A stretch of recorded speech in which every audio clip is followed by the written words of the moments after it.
সাল্লাল্লাহু আলাইহি ওয়াসাল্লাম ডাক দিয়া বলে, ও আমার সাহাবীরা শোনো, ওই সময় একজন ফেরেশতা থাকবে, এক মুষ্টি মাটি নিয়া সকলের মুখে মারবে আর বলবে তোমরা তাকে ভুলে যাও, সেও তোমাদেরকে ভুলে গেছে।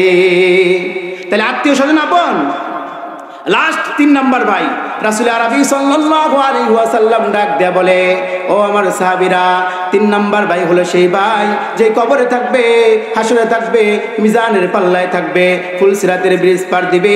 এই ভাই হলো সেই ভাই, এই ভাইয়ের নাম হলো আমল। এই ভাইয়ের নাম কি বলেন? আমল। এই আমল করার ব্যাপারে আমাদের অলসতা, এই আমল করার ব্যাপারে আমাদের চুলকানি, ঠিক কিনা বলেন? জোরে বলতে হবে ঠিক কিনা? এই আমল করার ব্যাপারে আমাদের চুলকানি কি আমাদের মরতে হবে না? হবে কিনা? আল্লাহ রাব্বুল আলামিনের সামনে আমাদেরকে দাঁড়াতে হবে।